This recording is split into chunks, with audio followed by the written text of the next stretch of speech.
नमस्कार दोस्तों, आज हम जी के जीएस काफ़ी महत्वपूर्ण क्वेश्चन लेकर आए जो कि आगामी सभी प्रतियोगिता परीक्षा के लिए काफ़ी महत्वपूर्ण है। तो चलिए सबसे पहले चैनल बनाए थे, चैनल को सब्सक्राइब कर दीजिए और बेल आइकन को प्रेस कर दीजिए ताकि आपको आगे भी इस तरह की वीडियो मिल सके। तो चलिए सामने गाते क्वेश्चन तो चलते हैं। पहला क्वेश्चन है, कोंकण रेल मार्ग निम्नलिखित में से किस पर्वत श्रृंखला से होकर गुजरता है? कोंकण रेल मार्ग जो है निम्नलिखित में से किस पर्वत श्रृंखला से होकर गुजरता है? तो इस क्वेश्चन का right answer option number B यानी कि पश्चिमी घाट से होकर गुजरता है। अगला क्वेश्चन है, देश में माल परिवहन के लिए निम्नलिखित में से कौन सबसे बड़े माध्यम के रूप में प्रयुक्त होता है? देश में माल परिवहन के लिए निम्नलिखित में से कौन सबसे बड़े माध्यम के रूप में प्रयुक्त होता है? तो इस क्वेश्चन का right answer option number C हो जाएगा यानी कि रेलवे। ठीक है। अगला क्वेश्चन है, पहिए और एक्सिल बनाने वाली रेलवे यूनिट कहाँ अवस्थित है? पहिए और एक्सिल बनाने वाली रेलवे यूनिट कहाँ स्थित है? तो इस क्वेश्चन का right answer option number B यानी कि बेंगलुरु में स्थित है। कहाँ है? बेंगलुरु में जो है पहिए और एक्सिल बनाने वाले रेलवे यूनिट स्थित है। अगला क्वेश्चन है, प्रथम संपर्क क्रांति ट्रेन चली। प्रथम संपर्क क्रांति ट्रेन चली तो कहाँ चला था? दिल्ली और बेंगलोर के बीच चला था, दिल्ली और बेंगलोर के बीच। ठीक है। अगला क्वेश्चन है, निम्नलिखित में से कौन सा संगठन भारत की विभिन्न रेलगाड़ियों में प्रावस्था प्रथा में इंटरनेट तथा टेलीफोन सुविधाएं प्रबंधित करने से संबंधित है? तो इस क्वेश्चन का right answer option number C यानी कि रेल टेल निगम। अगला क्वेश्चन है, कोंकण रेल मार्ग नहीं जोड़ता है। तो कोंकण रेल मार्ग जो है किसको नहीं जोड़ता है? तो बेलगांव को नहीं जोड़ता है। ठीक है। अगला क्वेश्चन है, पूर्व रेलवे के बंटवारे के पश्चात हाजीपुर के आंचलिक कार्यालय का नाम क्या हुआ? पूर्व रेलवे के बंटवारे के पश्चात जो है हाजीपुर के आंचलिक कार्यालय का नाम क्या हुआ? तो इस क्वेश्चन का right answer option number B यानी कि पूर्व मध्य रेलवे हुआ। पूर्व मध्य रेलवे हुआ। अगला क्वेश्चन, निम्नलिखित में से कहाँ रेलवे मुख्यालय नहीं है? निम्नलिखित में से कहाँ रेलवे मुख्यालय नहीं है? तो इस क्वेश्चन का right answer option number D यानी कि अहमदाबाद में जो है निम्नलिखित में से कहाँ रेलवे मुख्यालय नहीं है? तो अहमदाबाद में जो है रेलवे मुख्यालय नहीं है। हुबली में है, हाजीपुर में है और बिलासपुर में रेलवे मुख्यालय है। ठीक है। अगला क्वेश्चन है, निम्नलिखित में से कौन सी जगह रेल सामग्री नहीं बनाई जाती है? निम्नलिखित में से कौन सी जगह रेल सामग्री नहीं बनाई जाती है? तो इस क्वेश्चन का right answer option number D यानी कि मुंबई में जो है रेल सामग्री नहीं बनाई जाती है। अगला क्वेश्चन है, निम्नांकित नंबर की राजधानी ट्रेनों में से कौन सी एक अधिकतम दूरी तय करती है? तो इस क्वेश्चन का right answer option number B यानी कि 12,431 किलोमीटर जो है त्रिवेंद्री सेंट्रल।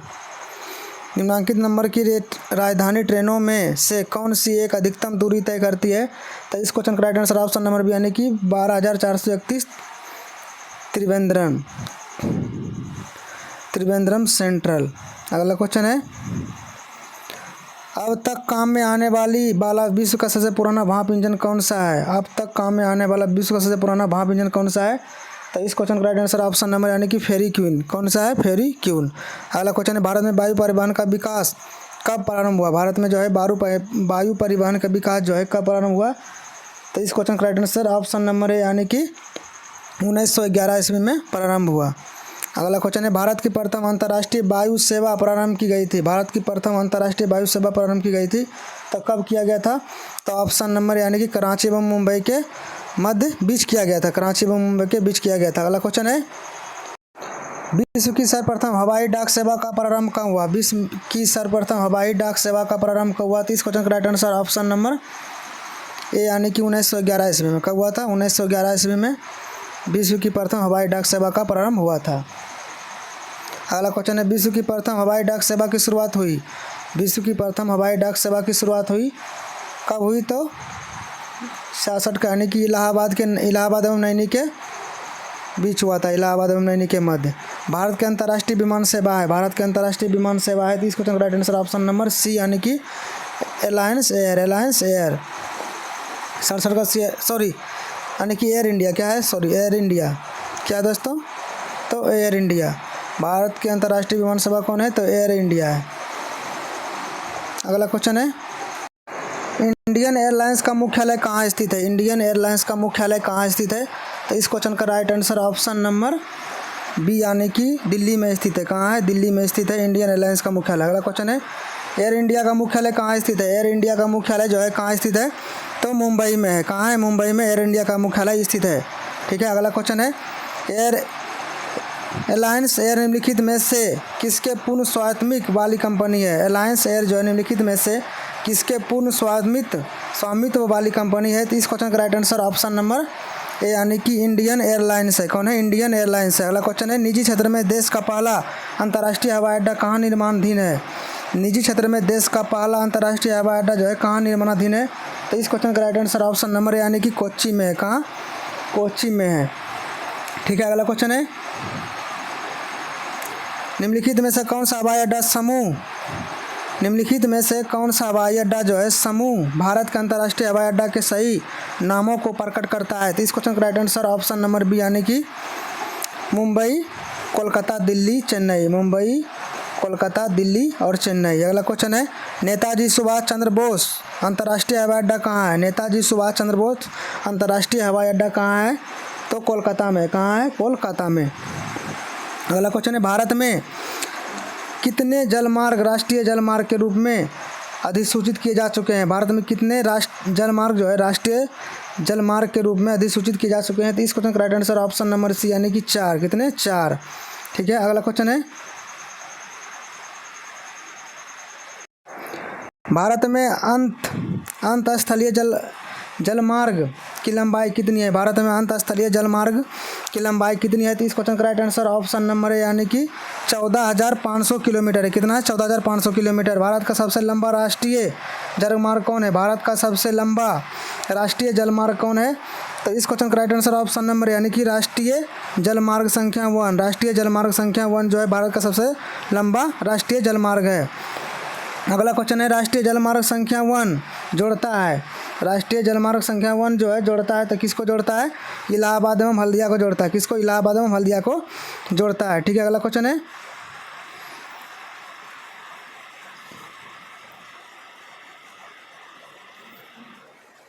भारत के कुल अंतर्राष्ट्रीय व्यापार का कितना प्रतिशत भाग समुद्री मार्ग द्वारा होता है? भारत के कुल अंतर्राष्ट्रीय व्यापार का कितना प्रतिशत भाग जो है समुद्री मार्ग द्वारा होता है? तो इस क्वेश्चन का right answer option number D यानी कि 98% भाग 98% जो है भाग समुद्री मार्ग द्वारा होता है। अगला क्वेश्चन है, भारत में कितने मुख्य बंदरगाह है? भारत में कितने जो है मुख्य बंदरगाह है? तो इस क्वेश्चन का right answer option number D यानी कि 13 जो है मुख्य बंदरगाह है। अगला क्वेश्चन है, भारत की तट रेखा पर अच्छे पोताश्रय की कमी क्यों है?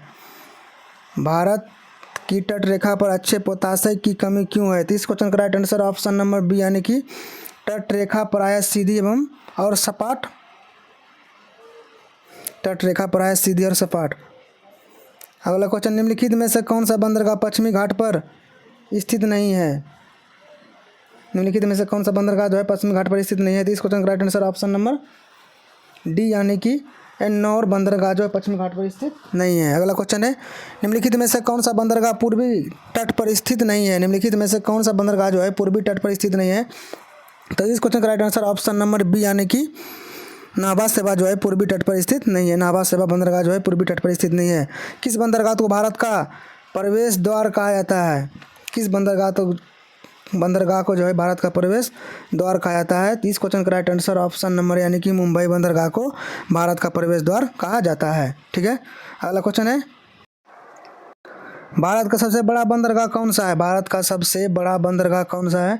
तो इस क्वेश्चन का right answer option number B यानी कि मुंबई बंदरगाह जो है भारत का सबसे बड़ा बंदरगाह है। वर्तमान मुंबई बंदरगाह के दबाव को कम करने के लिए कौन से पतन का निर्माण किया गया है? वर्तमान मुंबई बंदरगाह के दबाव को कम करने के लिए कौन से पतन का निर्माण किया गया है? तो इस क्वेश्चन का right answer option number D यानी कि नाभा सेवा बंदरगाह का निर्माण किया गया वर्तमान मुंबई बंदरगाह के दबाव को कम करने के लिए। ठीक है, अगला क्वेश्चन है, निम्नलिखित बंदरगाहों में से कौन एक मुक्त व्यापार क्षेत्र है? निम्नलिखित बंदरगाहों में से जो है कौन एक मुक्त व्यापार क्षेत्र है? तो इस क्वेश्चन का right answer option number D यानी कि कांडला बंदरगाह जो है मुक्त व्यापार क्षेत्र है। अगला क्वेश्चन है, निम्नलिखित में से कौन एक ज्वारीय बंदरगाह है? निम्नलिखित में से जो है कौन एक ज्वारीय बंदरगाह है? तो इस क्वेश्चन का right answer option number B यानी कि कांडला जो है एक ज्वारीय बंदरगाह है। ठीक है, कांडला जो है एक ज्वारीय बंदरगाह। अगला क्वेश्चन है, स्वतंत्रता के बाद विकसित किया गया पहला पतन था? स्वतंत्रता के बाद विकसित किया गया पहला पतन था। तो इस क्वेश्चन का right answer option number B यानी कि कांडला। क्या है? कांडला। ठीक है, अगला क्वेश्चन है निम्नलिखित में से कौन सा बंदरगाह जुआरी नदी की एस्चुअरी का पर स्थित है?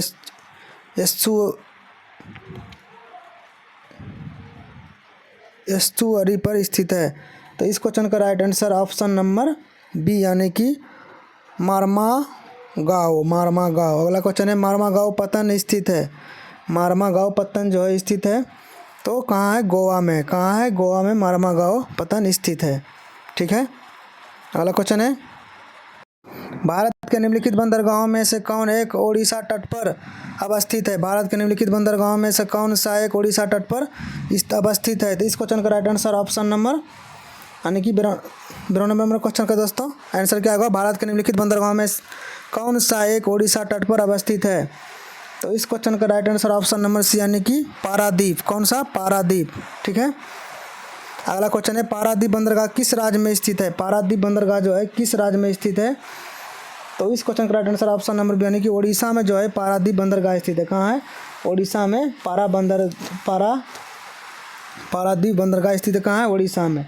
ठीक है, अगला क्वेश्चन है भारत का सबसे गहरा तथा स्थलबद्ध सुरक्षित बंदरगाह कौन सा है? भारत का सबसे गहरा तथा स्थलबद्ध सुरक्षित बंदरगाह कौन सा है? तो ऑप्शन नंबर बी यानी कि विशाखापत्तनम है। कौन है? विशाखापत्तनम जो है भारत का सबसे गहरा तथा स्थलबद्ध सुरक्षित बंदरगाह है। ठीक है, अगला क्वेश्चन है डॉल्फिन नोज नामक चट्टान के पीछे कौन सा बंदरगाह स्थित है? डॉल्फिन नोज नामक चट्टान के पीछे कौन सा बंदरगाह स्थित है? तो इस क्वेश्चन का right answer option number C यानी कि विशाखापत्तनम। कौन है? विशाखापत्तनम। ठीक है, अगला क्वेश्चन है भारत का कृत्रिम बंदरगाह कौन है? भारत का कृत्रिम बंदरगाह कौन है? तो इस क्वेश्चन का right answer option number C यानी कि कृत्रिम बंदरगाह भारत का कौन है? तो चेन्नई जो है भारत का कृत्रिम बंदरगाह है। अगला क्वेश्चन है निम्न में से कौन सा कथन औसत है? निम्न में से कौन सा कथन औसत है? तो ऑप्शन नंबर सी मरमाओ देश का सबसे गहरा बंदरगाह है जो है वो सत्य क्वेश्चन है। मरमाओ जो है देश का पहला सबसे गहरा बंदरगाह है, ये गलत है। ठीक है, अगला क्वेश्चन है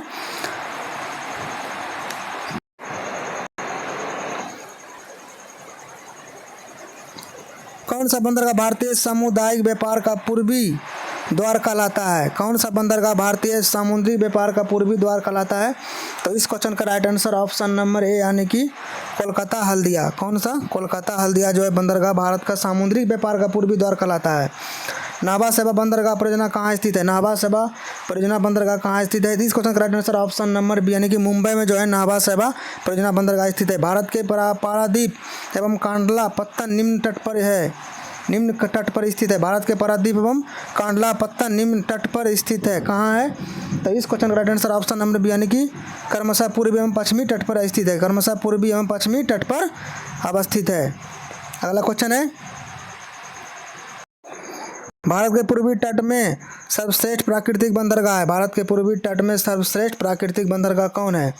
तो इस क्वेश्चन का right answer option number D यानी कि विशाखापत्तनम में। कहाँ? विशाखापत्तनम में भारत के पूर्वी तट में सर्वश्रेष्ठ प्राकृतिक बंदरगाह है। अगला क्वेश्चन निम्न में से कौन पोताशय नहीं है? निम्न में से कौन सा पोताशय नहीं है? 102 नंबर क्वेश्चन का आंसर है ऑप्शन नंबर सी यानी कि बेंगलोर जो है पोताशय नहीं है।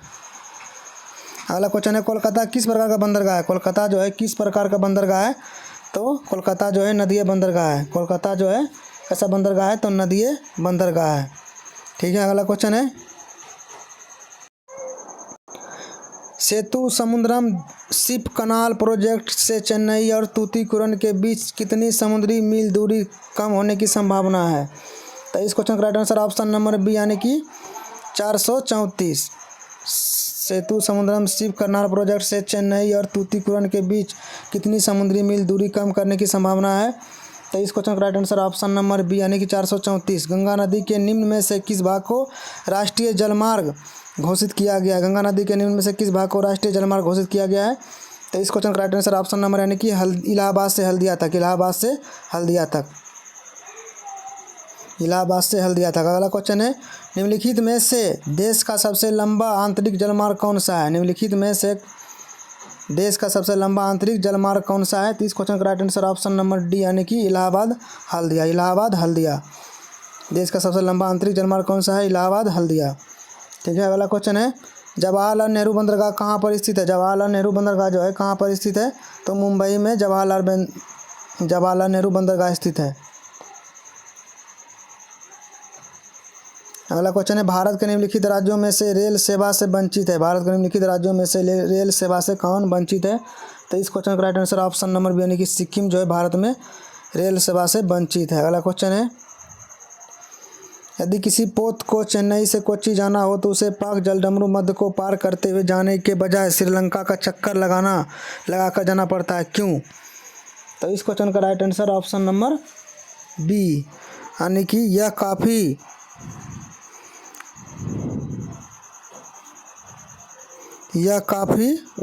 उथला है जिससे पोत इसे पार नहीं कर सकते। यह काफ़ी उथला है जिससे पोत पार नहीं कर सकता है। ठीक है, यदि किसी पोत को चेन्नई से कोच्चि जाना हो तो उसे पाक जलडमरू मध्य को पार करते हुए जाने के बजाय श्रीलंका का चक्कर लगाकर जाना पड़ता है, क्यों? क्योंकि यह काफ़ी उथला है जिससे पोत इसे पार नहीं कर सकता है। अगला क्वेश्चन है, निम्नलिखित में से कौन सा एक भारत का प्राकृतिक बंदरगाह नहीं है? निम्नलिखित में कौन सा एक भारत का प्राकृतिक बंदरगाह नहीं है? इस क्वेश्चन का right answer option number B यानी कि चेन्नई जो है भारत का प्राकृतिक बंदरगाह नहीं है। ठीक है, अगला क्वेश्चन है,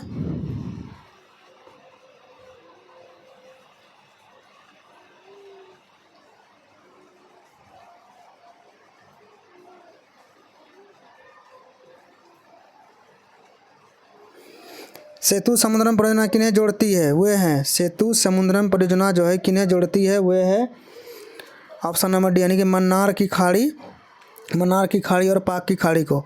सेतु समुद्रम परियोजना किन्हें जोड़ता है? वह है मन्नार की खाड़ी और पाक की खाड़ी। निम्नलिखित में से कौन सा गुजरात का बंदरगाह कस्बा नहीं है? निम्नलिखित में से कौन सा गुजरात का बंदरगाह कस्बा नहीं है?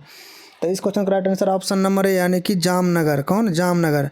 निम्नलिखित में से कौन सा गुजरात का बंदरगाह कस्बा नहीं है? तो इस क्वेश्चन का राइट आंसर ऑप्शन नंबर यानी कि जामनगर। ठीक है, भारत के पूर्वी तट पर स्थित पतन है। भारत के पूर्वी तट पर स्थित पतन कौन सा है? तो इस क्वेश्चन का right answer option number D यानी कि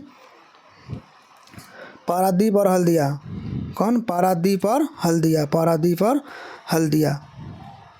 अगला क्वेश्चन है, भारत के निम्नलिखित बंदरगाहों में कौन सा एक खुला सागरीय बंदरगाह है? भारत के निम्नलिखित बंदरगाहों में कौन सा एक खुला सागरीय बंदरगाह है? तो इस क्वेश्चन का right answer option number C यानी कि चेन्नई जो है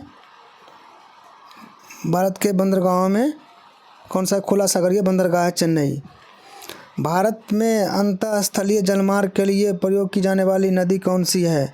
भारत में अंतःस्थलीय जलमार्ग के लिए प्रयोग की जाने वाली नदी कौन सी है? तो इस क्वेश्चन का राइट आंसर ऑप्शन नंबर यानी कि गंगा जो है अंतःस्थलीय जलमार्ग के लिए प्रयोग की जाने वाली नदी है। निम्नलिखित में से कौन सा एक भारतीय पत्तनों का उत्तर से दक्षिण की ओर सही अनुक्रम है? निम्नलिखित में से कौन सा एक भारतीय पत्तनों का उत्तर दक्षिण की ओर सही अनुक्रम है? तो इस क्वेश्चन का right answer option number B यानी कि कांडला हल्दिया पारादीप कोच्चि। निम्नलिखित बंदरगाहों पर विचार कीजिए।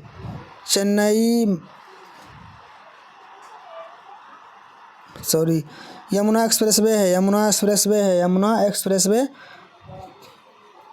ग्रेटर नोएडा से आगरा तक। यमुना एक्सप्रेसवे कहाँ से कहाँ तक है? तो ग्रेटर नोएडा से जो है आगरा तक जो है यमुना एक्सप्रेसवे है। ठीक है दोस्तों, यदि आपको वीडियो अच्छा लगा होगा तो प्लीज़ मेरे चैनल को लाइक से सब्सक्राइब जरूर करें ताकि आगे भी आपको इस तरह की वीडियो मिल सके।